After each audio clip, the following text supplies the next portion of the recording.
Shaykh Edebali was born in Merv in 1206.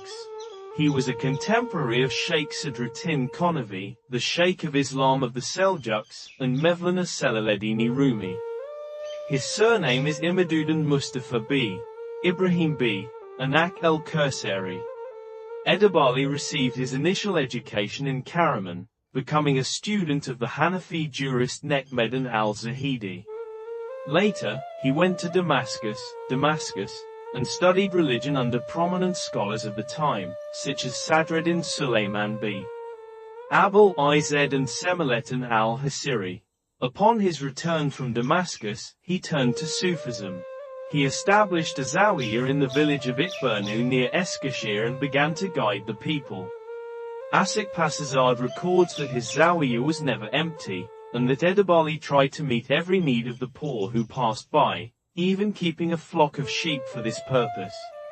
Osman Ghazi, whose tribe was granted the Sogat and Domanic plateaus as summer and winter pastures by the Seljuk state, frequently stayed as a guest at Edebali's zawiya, lodge.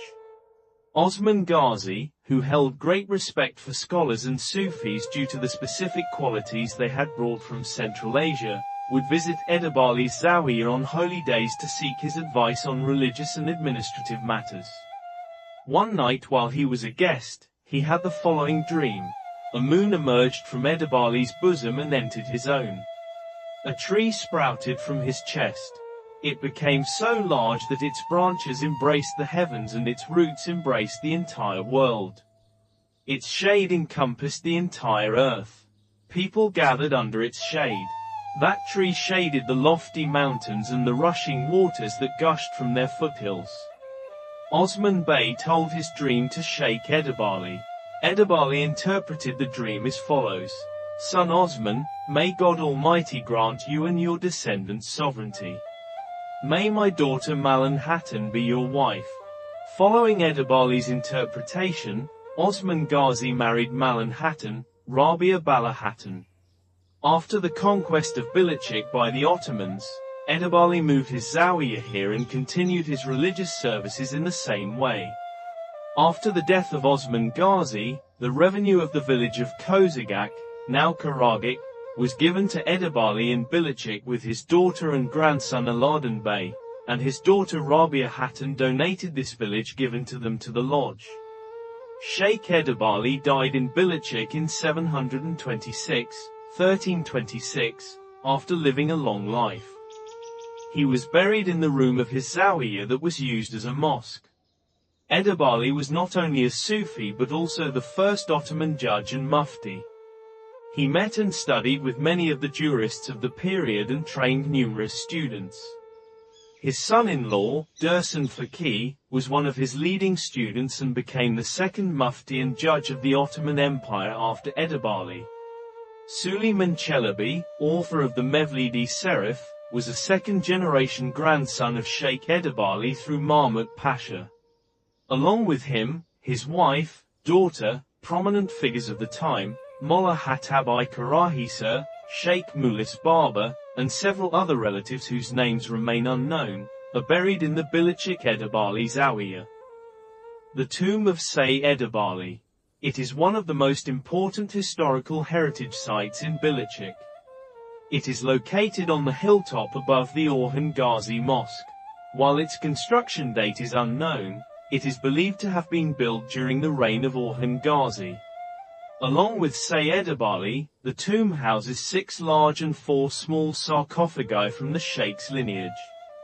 In addition to the sarcophagus room, there are 2 other rooms. The tomb and dervish lodge were renovated during the reign of Sultan Abdulhamid II and most recently in 2012. Next to the tomb is another tomb, believed to have been built around the same time, containing the sarcophagi of Osman Ghazi's wife, Bala Hatun, and her mother. Here are some of the advice of Ahi leader Say Edebali to Osman Ghazi. O son, you are the master. From now on, anger is on us. Meekness is on you. Resentment is on us. Winning hearts is on you. Accusing is on us. Tolerating is on you. Incompetence is on us. Error is on us. Tolerating is on you. Disagreements, conflicts, discords, disagreements are on us. Justice is on you. The evil eye, the foul mouth, unfair interpretation is on us. Forgiveness is on you. From now on, division is on us. Integration is on you. Laziness is on us. Warning, encouraging, shaping is on you. O son, have mercy on these three. That is, the scholar among the ignorant, the one who becomes poor while rich, and the one who loses his reputation while being respected. Remember that those who occupy high places are not as safe as those below. He who does not know his past cannot know his future. Osman, know your past well so that you can stand firm in the future. Remember where you came from so that you will never forget where you are going. There are many people who are born at dawn and die at the evening call to prayer.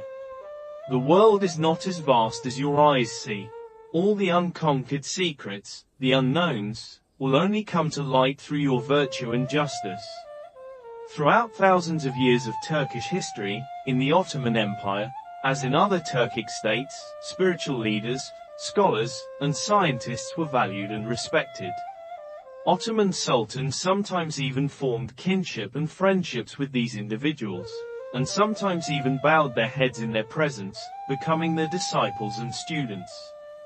The Ottoman state, particularly during its founding and rise, benefited from the support of spiritual leaders during its conquests through its policies of jihad, fiefdoms, and resettlement.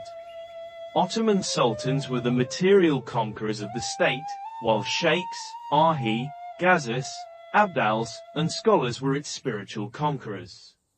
These spiritual leaders and scholars were the lifeblood of the great plane tree called the Ottoman state, which branched out and spread across 3 continents, and which endured for 623 years.